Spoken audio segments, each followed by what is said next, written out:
Paroki Santa Maria yang dikandung tanpa noda, Katedral Kuskupan Agung Medan merupakan gereja Katolik pertama yang berdiri di kota Medan. Berawal pada tanggal 20 Maret 1878, Monsignor Adam Karel Claessens, Serikat Yesus, mengajukan permohonan untuk mendirikan satu stasi yang meliputi wilayah Sumatera Ootkus kepada pemerintah Belanda. Tak lama setelah permohonan itu diajukan, pemerintah Belanda mengizinkannya. Maka pada tahun yang sama, Vikaris Apostolik di Batavia, Monsignor Claessens mengutus Pastor Carolus Weenecker, Serikat Yesus ke Medan. Pastor Carolus Weenecker, Serikat Yesus menjadi pastor pertama yang menginjakkan kaki di Medan. Ada sekitar 300 anggota paroki terdiri dari orang-orang Belanda, Inggris, dan Prancis. Pastor Carolus Weenecker, Serikat Yesus, datang ke Medan dan menemukan kota yang sudah berkembang cukup pesat. Pertama-tama yang ia lakukan adalah mencari tempat atau lokasi yang paling tepat untuk memulai karya misi di Medan. Ia memilih Jalan Pemuda yang waktu itu bernama Palesweg atau Jalan Istana sebagai titik awal. Pada 1879, Pastor Carolus Weenecker, Serikat Yesus, mendirikan bangunan gereja sederhana dengan atap rumbia dan dinding papan yang menjadi stasi pertama di Sumatera Timur yang saat ini dikenal dengan Gereja Santa Maria yang dikandung tanpa noda, Katedral Kuskupan Agung Medan. Saat itu umat mayoritas terdiri dari orang Eropa dan Tamil. Akhirnya, masa tugas Pastor Weenecker, Serikat Yesus berakhir pada 4 Januari 1884 karena pindah tugas ke Jawa.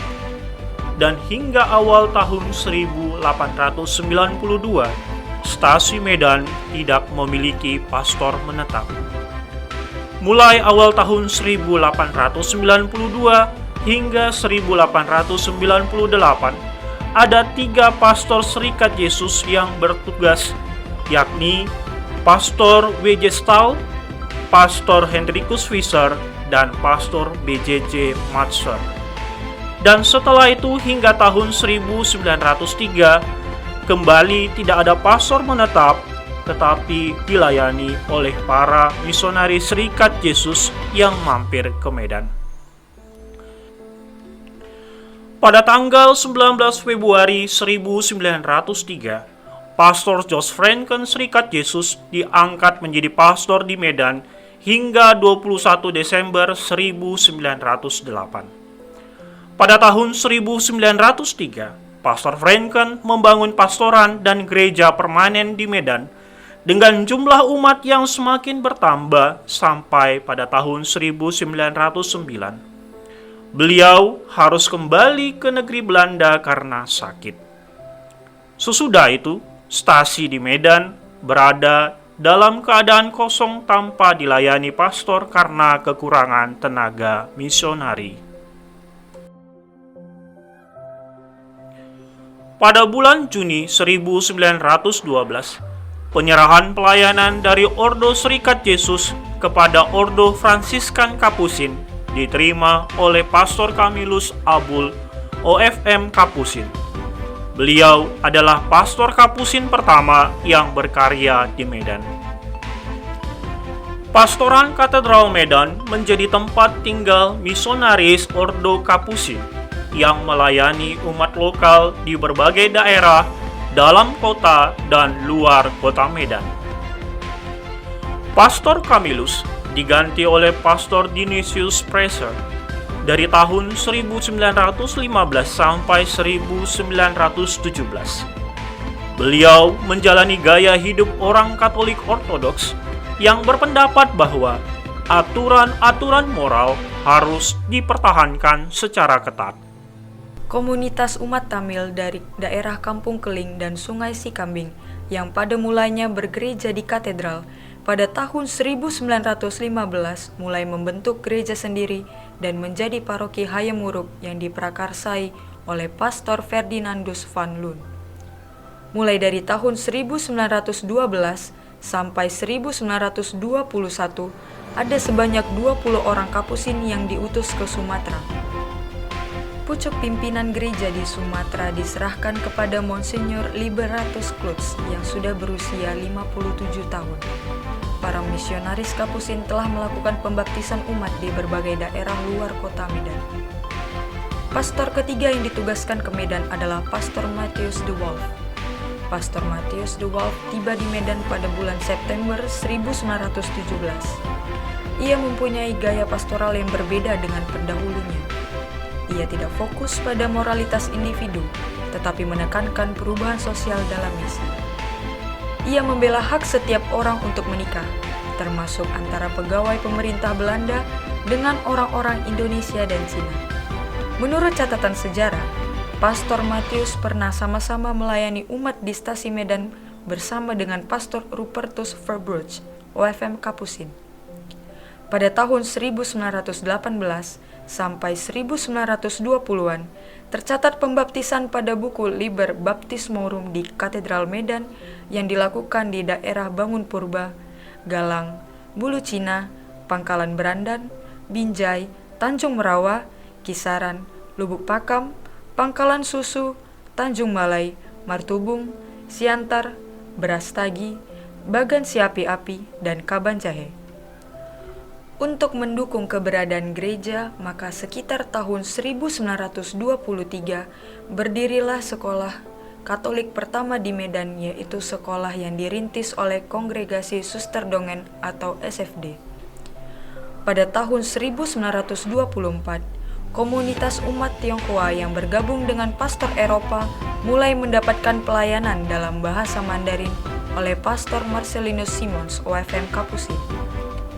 Kemudian, pada tahun 1926, Pastor Marinus Spengers diutus ke Tanjung Balai untuk membuka stasi dan sekolah. Tak berapa lama kemudian, Pastor Marinus ditarik kembali ke Medan untuk bekerja di tengah-tengah orang Batak. Pada tahun 1926, suster-suster SFD mendirikan asrama. Selanjutnya, pada tahun 1927, umat Tionghoa memakai kapel suster di Jalan Pemuda untuk kebaktian. Pada tanggal 30 Januari 1928, pembangunan gereja Katedral Medan terus dilakukan dengan adanya penambahan panti imam, ruang pengakuan dosa, pelataran depan, dan pembangunan menara gereja. Perluasan dan pembangunan permanen pada tahun tersebut dirancang oleh arsitek Belanda yang bernama Mr. Han Groenewegen dan dilaksanakan oleh Mr. Lange Reis. Hasil dari rancangan arsitek dan pelaksanaan tersebut yang dapat dilihat saat ini yang menjadikan gereja katedral di Jalan Pemuda nomor 1 Medan sebagai salah satu bangunan tua bersejarah dan bernilai arsitek yang tinggi di kota Medan ini. Pada tahun 1930, Pastor van der Janden diutus dan memulai pelayanannya di Siantar. Setahun setelah itu, dilakukan pemisahan paroki Pematang Siantar. Pada tahun 1934, pelayanan kepada orang-orang Cina yang ada di Medan terus ditingkatkan. Pusat kegiatan religius dan pendidikan juga difokuskan kepada orang-orang Cina Katolik, sehingga didirikan sebuah gereja Katolik di Hakastrat, sekarang Gereja Kristus Raja di Jalan Merapi, yang sangat dekat dengan pasar Cina dan dikelilingi oleh sekolah-sekolah dasar dan menengah yang menjadi awal dari paroki orang Cina. Pada tahun 1938 dilakukan pemisahan paroki Sidikalang. Lalu pada tahun 1941 Roma memutuskan untuk memindahkan tata vikariat apostolik dari Padang ke Medan. Keputusan itu baru dapat diumumkan dan dilaksanakan sesudah Perang Dunia Kedua selesai hingga pada tanggal 3 Januari 1946 Monsignor Brans pindah dari Padang ke Medan. Pada tahun 1941 dilakukan awal pelayanan gereja di Tebing Tinggi, dan pada tahun 1942 awal pelayanan gereja di Kabanjahe mulai dilakukan. Di tahun 1950 dilakukan pelayanan di stasi Tanjung Morawa Martoba oleh Pastor Diego van Biggelar OFM Kapusin. Kemudian pada tahun 1952, Pastor Elpedius van Dijkhoven OFM Kapusin melakukan pelayanan umat di Gereja Santo Joseph Laudiski dan secara administrasi tercatat di Katedral Medan. Pada tahun 1955, Frederius van de Hoek diangkat menjadi pimpinan Vikariat Apostolik menggantikan Monsignor Branch. Monsignor Branch kembali ke Provinsi Belanda setelah memimpin misi Sumatera selama 35 tahun. Pada tahun 1961, hierarki Indonesia resmi didirikan.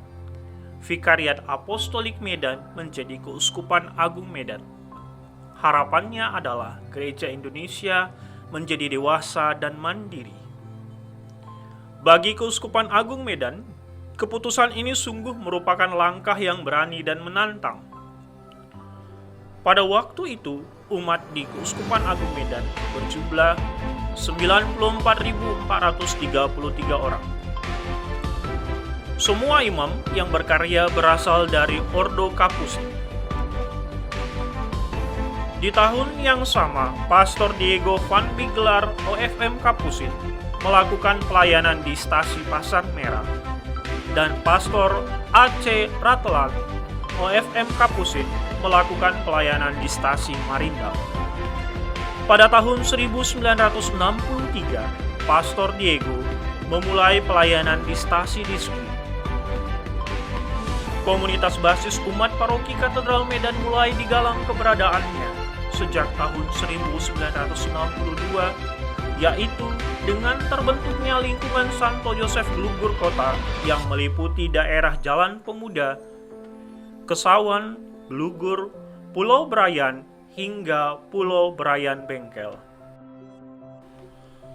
Monsignor van de Hoek berusaha mencari tenaga-tenaga imam selain Imam Kapusin. Pada tahun 1963, imam-imam dari Swiss didatangkan. Pada tahun 1964, imam pribumi pertama ditabiskan, yaitu Pastor Alfred Gonti Pius Datubara, OFM Kapusin. Pada tahun 1965, imam-imam Karmelit masuk ke Medan. Setelah terjadinya peristiwa G30 SPKI tahun 1965, pada tahun 1966, Pastor Bernardinus van der Laart yang bertugas di paroki Katedral Medan membentuk lingkungan Santo Mikael Kampung Baru dengan instruksi agar umat Katolik khususnya suku Tionghoa yang berada dalam wilayah pelayanan paroki Katedral Medan berkumpul membentuk persekutuan doa di wilayah masing-masing guna menghindari tuduhan sebagai pengikut komunis yang saat itu masih dalam pendataan pemerintah untuk pembasmian sampai ke akarnya. Pada awalnya, anggota lingkungan ini hanya terdiri dari 6 kepala keluarga yang bertempat tinggal di kompleks RISPA, Balai Penelitian Perkebunan Medan. Pada tahun 1966, imam-imam konventual dari Italia ikut berkontribusi. Di tahun yang sama, terjadi pemisahan wilayah parokial menjadi paroki Lubuk Pakam. Selanjutnya, pada tahun 1967, kembali dilakukan pemisahan dengan stasi Martoba, stasi Marindal, dan stasi Pasar Merah yang menghasilkan paroki baru, yakni paroki Pasar Merah yang dilayani oleh Ordo Karmel. Kemudian terjadi pemisahan lagi yang menghasilkan paroki Martubung. Tenaga-tenaga imam selain Imam Kapusin juga mulai berkarya di sekitar Medan. Pada tahun 1968, pemisahan kembali terjadi dan menghasilkan paroki Delitua yang dilayani oleh Ordo OFM Konventual. Sementara itu, pada tahun 1969, Gereja Katedral Medan secara resmi memiliki lingkungan Santa Maria Sukaraja di daerah sekitar Multatuli juga terbentuk lingkungan Santo Yosef Multatuli yang kemudian melahirkan lingkungan Santo Yosef Mangkubumi. Selanjutnya, di daerah Polonia terbentuk lingkungan Santa Teresia. Mulai dari tahun 1963 sampai 1972, Provinsi Kapusin Belanda mengirim tenaga imam sebanyak 12 orang.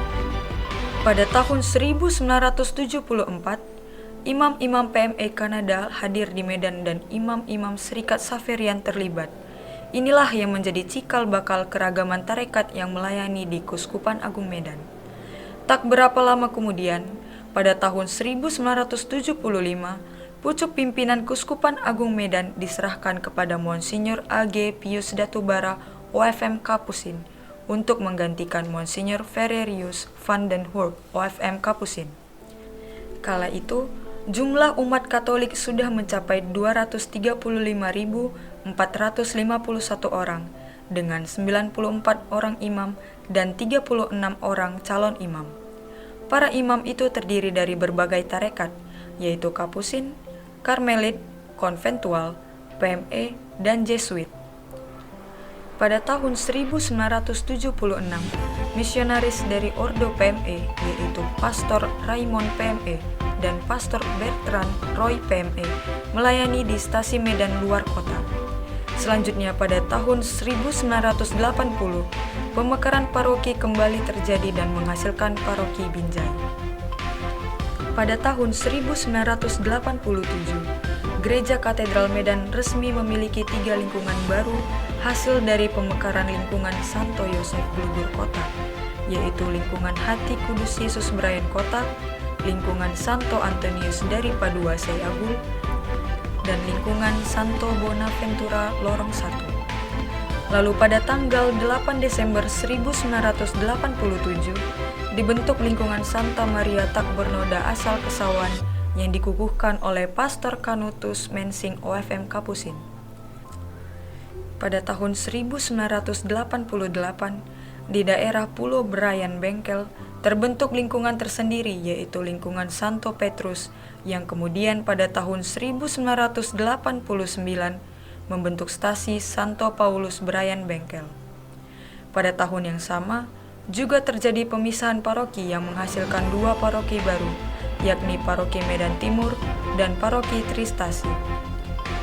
Tepat pada tanggal 12 April 1989, Wali Kota Madia Kepala Daerah Tingkat 2 Medan mengeluarkan surat keputusan nomor 182-382-SK-1989 tentang pelestarian bangunan dan lingkungan yang bernilai sejarah, arsitektur, kepurbakalaan serta penghijauan dalam daerah Kota Madia, daerah tingkat 2 Medan yang menetapkan bahwa Gereja Katedral Medan sebagai situs budaya.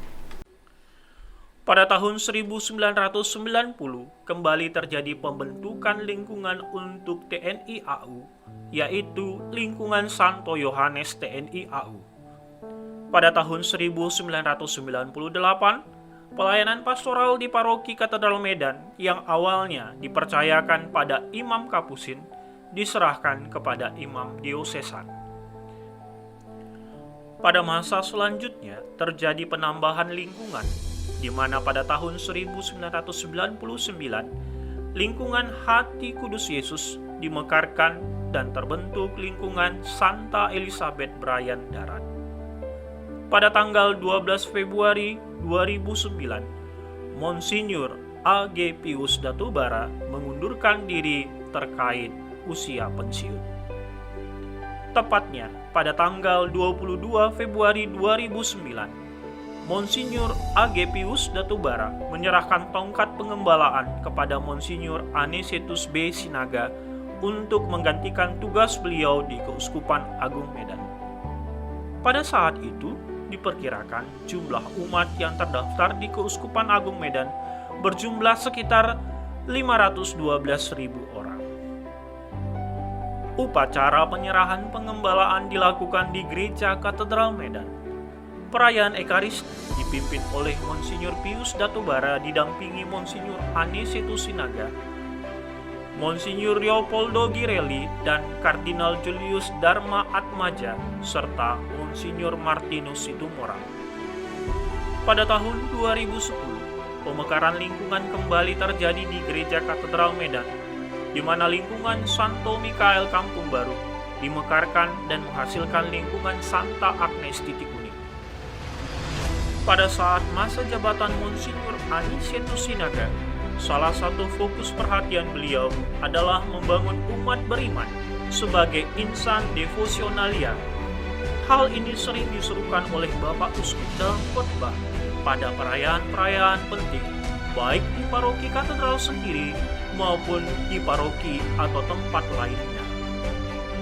Kemudian, pada tanggal 31 Oktober 2016, seruan ini kembali didengungkan oleh beliau dalam audiensi menjelang Pesta Pelindung Paroki Katedral Medan di Kuria Keuskupan.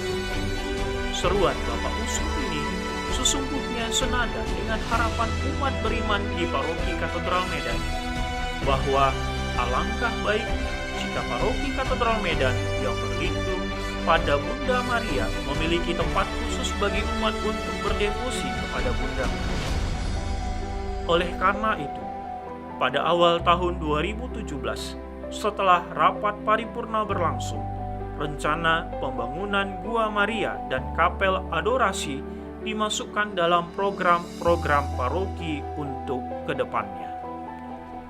Pada tahun 2017, Keuskupan Agung Medan mengadakan pelatihan data umat Katolik atau disingkat dengan DUK di PPU Siantar, dan setelah itu Gereja Katedral melakukan sosialisasi kepada umat untuk mengisi formulir DUK dan melengkapi berkas yang dibutuhkan agar dapat dilakukan pencatatan pada sistem DUK oleh gereja.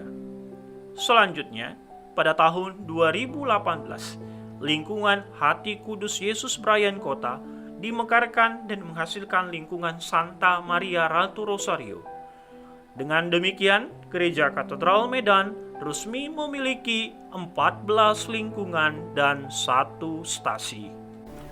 Pada tanggal 31 Oktober 2018, dalam acara penutupan bulan Rosario di Gereja Katedral Medan, diadakan peletakan batu pertama untuk pembangunan Gua Maria dan Kapel Adorasi yang sebelumnya sudah disepakati dengan matang dengan pihak Keuskupan Agung Medan, Monsinyur Anicetus B. Sinaga, agar pembangunan dapat ditindaklanjuti segera.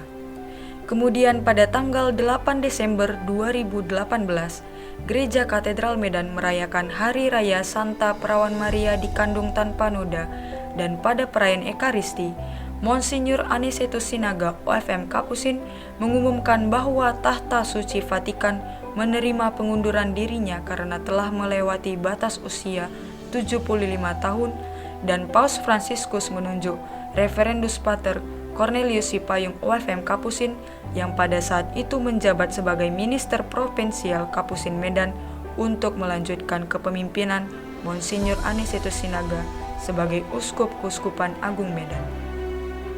Selanjutnya, pada tanggal 9 Desember 2018, sesuai dengan surat keputusan Uskup Agung Medan nomor 602/PAR/MK/KA/12 Romawi /2018, Monsinyur Anicetus Sinaga melantik pengurus paroki Katedral Medan yang terdiri dari DPP Harian, DPP Inti, DPL, dan DPS untuk periode masa bakti Desember 2018 sampai 2023. Pada tanggal 1 Februari 2019, dalam menyambut tahbisan Monsinyur Cornelius Sipayung, dilaksanakan Salve Agung di Gereja Katedral Medan yang dipimpin oleh Uskup Emeritus Monsinyur Anicetus Sinaga dan dihadiri sejumlah uskup dan imam.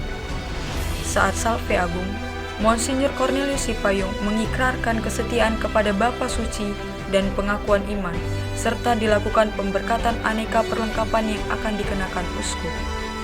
Pada tanggal 2 Februari 2019, umat Katedral Medan turut menghadiri penahbisan Monsinyur Cornelius Sipayung OFM Kapusin, dan pada tanggal 3 Februari 2019 dilaksanakan misa stasional di Gereja Katedral Medan. ini merupakan perayaan Ekaristi perdana oleh Monsinyur Cornelius Sipayung yang dihadiri oleh Nunsius Vatikan, sejumlah uskup se-Indonesia, dan para imam di Kuskupan Agung Medan. Pada tanggal 5 Oktober 2019, Kuskupan Agung Medan mengadakan launching Biduk atau Basis Integrasi Data Umat Katolik. Monsinyur Cornelius berharap Biduk Kuskupan Agung Medan bisa menjadi rahmat bagi Kuskupan Agung Medan untuk mendorong pelayanan pastoral berdasarkan data. Gereja Katedral Medan mulai mengumpulkan data-data umat yang merupakan migrasi dari data DUK dan penginputan data ke website Biduk dimulai sejak tanggal 10 Oktober 2019. Dalam menyambut jubileum 140 tahun Paroki Katedral Medan, pada tanggal 7 Desember 2019 dilaksanakan Malam Pentas Budaya, di mana pada saat itu semua lingkungan yang ada di Paroki Katedral Medan menampilkan pertunjukan lagu dan tarian dari aneka budaya Nusantara. Hal ini bertujuan untuk mengingatkan kepada semua orang bahwa dari zaman dahulu hingga saat ini, keberadaan etnis di Gereja Katedral Medan sungguh beragam, mulai dari etnis India, Tionghoa, Batak Karo, Batak Simalungun, Batak Toba, Nias, Flores, Jawa, dan masih banyak lagi. Selanjutnya, pada tanggal 8 Desember 2019 yang merupakan puncak acara jubileum 140 tahun Paroki Katedral Medan, dilaksanakan peresmian perubahan nama Paroki Katedral Medan dan logo gereja, yaitu menjadi Paroki Santa Perawan Maria yang dikandung tanpa noda. Adapun visi misi Gereja Katedral Medan sebagai oase ilahi di tengah dunia juga disosialisasikan kepada umat. Pada tanggal 15 Desember 2019, Nunsius Vatikan memberi pallium dalam perayaan Ekaristi kepada Monsinyur Cornelius Sipayung sebagai tanda uskup metropolit. Pada hari itu juga dilakukan pemberkatan Gua Maria dan Kapel Adorasi yang pembangunannya berlangsung selama 1 tahun. Inspirasi pembangunan Gua Maria dan Kapel Adorasi diangkat dari bacaan-bacaan pada perayaan Pesta Pelindung Paroki setiap tanggal 8 Desember. Besar harapan keberadaan Gua Maria dan Kapel Adorasi menjawab kebutuhan umat beriman untuk berdevosi. Pada kesempatan ini, di hadapan Vijen Reverendus Pater Mikael Manurung dan Vicep Santo Petrus, Reverendus Dominus Beno Olat AG, Parokus Reverendus Dominus Cesarius Petrus Mau menyerahkan kartu keluarga Biduk kepada DPL dan DPS agar diserahkan kepada umat lingkungan dan stasi masing-masing.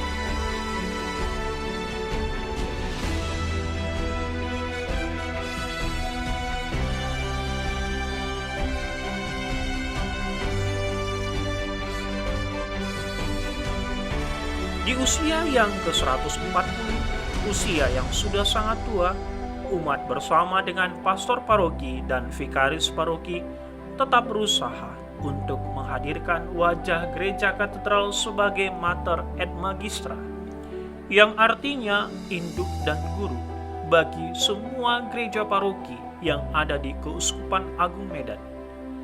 Reksa pastoral di Paroki Katedral Medan selama kurun waktu 22 tahun, yakni mulai tahun 1998 sampai 2020, pengembalaannya telah dijalankan imam-imam diosesan hingga sekarang.